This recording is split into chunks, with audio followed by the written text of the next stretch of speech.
Hello everybody, welcome back to my channel where stories and other random things take center stage and imagination is prized above all.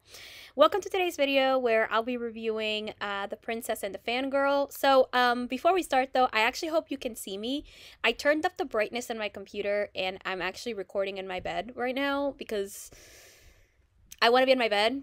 And I don't think that light hits all the way here. And if it does, I'll never know. I'm totally blind. So I decided to just put the brightness up to 100 in my computer.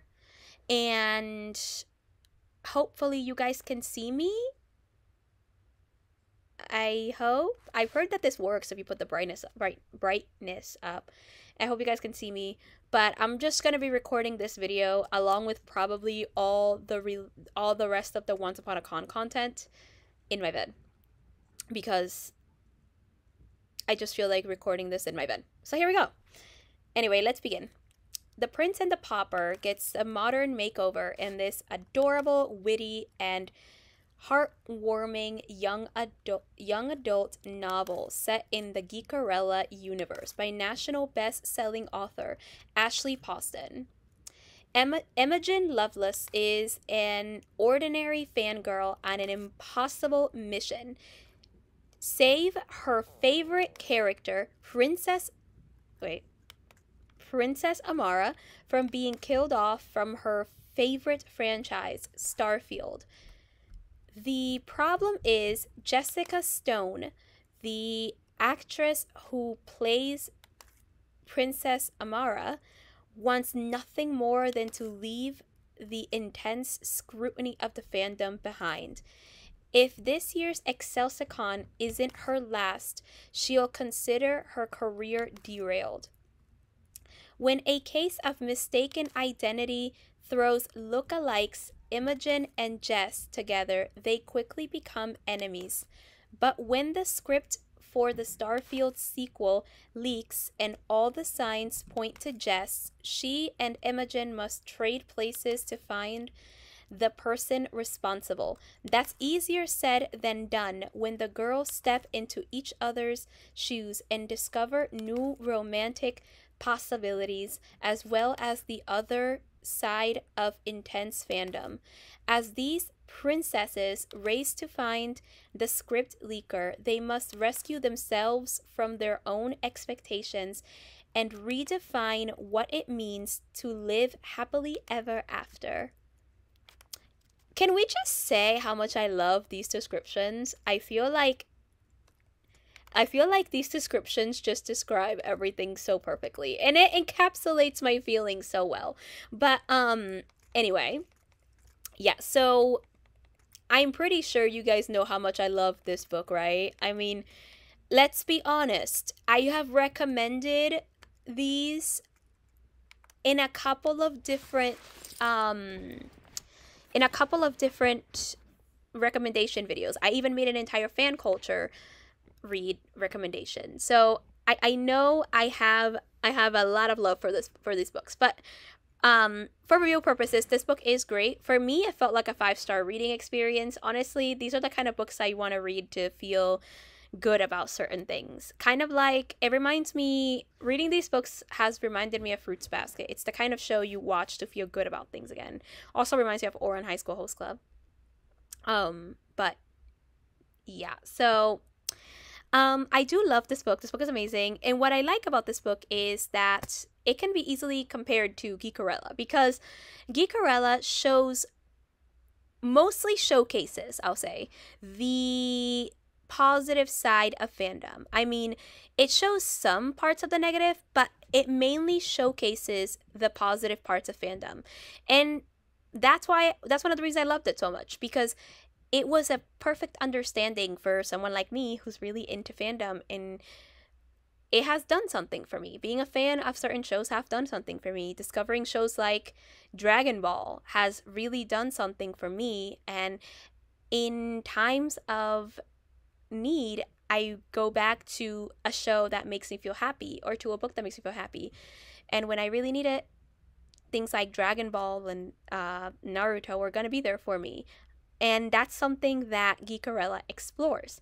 While Bookish and the Beast focuses a lot of the negative part of fandom. Because, guys, fandoms be crazy. The scrutiny described in the actual synopsis is real. It does happen. There have been, I have heard of at least, I have heard of threats going to creators, authors, and actors, and if the fans think it should have been different, if they don't get the information they want, it's like a whole thing. This is the more toxic side of fandom, because there are positive sides to fandom, but this is like the more toxic part, where basically fans want certain things, and when they don't get it, they get angry, and they have even sent death threats to the voice actors sometimes. From my understanding, Caitlin Glass, it seems, may have made a post on something like that a couple of years ago, but I don't know too much about that because I've only heard about it. But yeah, that's a thing that happens all the time. Like, they want certain things, and if they don't get it the way they want, it becomes a really big issue, and they can threaten sometimes. And the thing is that Kikirella put a little bit of touched on this a little bit, but this one really dives into it, especially how, as fans, sometimes the fandom seems to dehumanize the people behind the things that we love, to the point where it becomes very hard for people. So there's actually, I heard about this apparently this Japanese voice actor ended up making an apology to his fans for basically getting married and having kids. And it's like, guys, I don't know if you realize this, but he is human, And that is something that I think this book explores heavily with Jessica Stone. She is the actress for the new Starfield movie, the Starfield reboot, basically. And she plays the main character of the show. Of the movie, right? She plays the main character of the live action movie. And because of that, now it's older fans, sometimes, and pretty much other people in general, fandom in general just scrutinizes her everything. They scrutinize her look. They're like, you're not Princess Samara, you're not our princess. And they also give her a bunch of insulting comments. She literally says she has gotten them before, but it's never been a big deal. But now with the fandom, it's gotten stronger, and it's because things like this can happen. Unfortunately, there's a negative and toxic side to everything, which sucks because it gives fandoms and stuff like that a really bad reputation at times. You have the positive and you have the negative, unfortunately. And Imogen is the positive one about fandom. She has seen how crazy and toxic people are, but she doesn't understand why Jessica wants Amara to basically die and not return for the sequel. She doesn't understand the reasons that's happening until she ends up in Jessica's life and sees how bad it can be, and how very annoying it can be. And she even sees her Jessica's Instagram page at some point, and she's like, she apologizes and says, I'm sorry that you've only seen the worst side of fandom.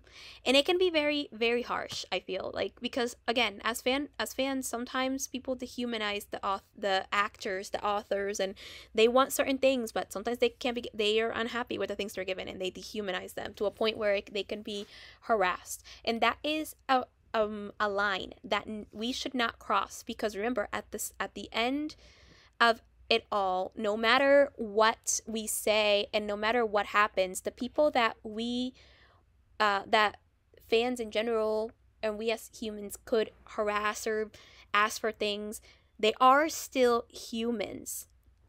They are still humans on the other side. When I've made, for example, a couple of classically Abby reaction videos. I made 2 of them, but as far as I can remember, I hope I have not done this, but I try not to make any assumptions about her, and I try to focus on the points that she puts in the videos.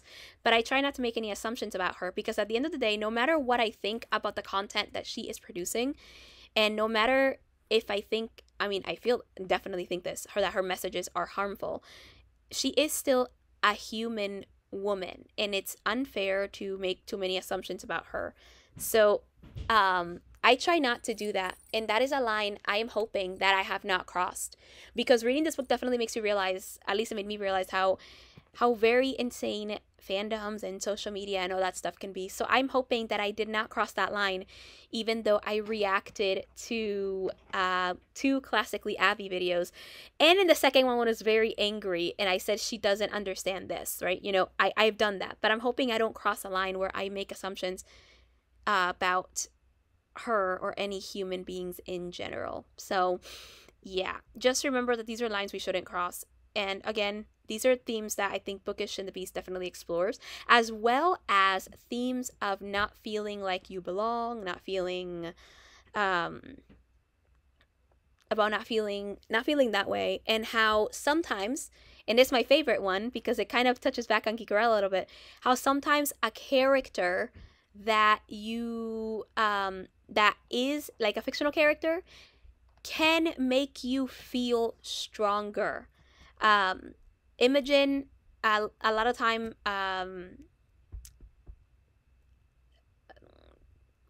what's the word? I guess says how Amara is the kind of character that, you know, made mistakes and stood up, and that is makes her feel stronger, and it's inspirational. And I think that's amazing, because at least I personally sometimes reading on fictional characters does make me feel a lot stronger, and it makes me feel great. And sometimes I read a couple of them where I relate to them, and that's usually even better. So yes, these are things that people can feel, or that at least I feels like I've been validated in this book a little bit with my feelings on fictional characters.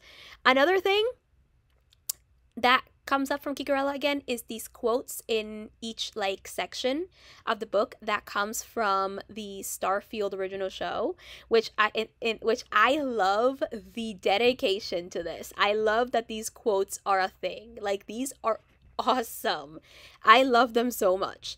And one of my favorite ones definitely has to be where she's like, where's in these quotes specifically are from Amara, and I love them because it's mainly from Amara. At least I believe in Gikorella there were quotes from definitely Carmendor and Amara, but I know this one is mainly Amara. And she's like, one of my favorite quotes is she's like, "Starflame, I am no Noxian princess for you to save. I will be your queen and you will bow to me."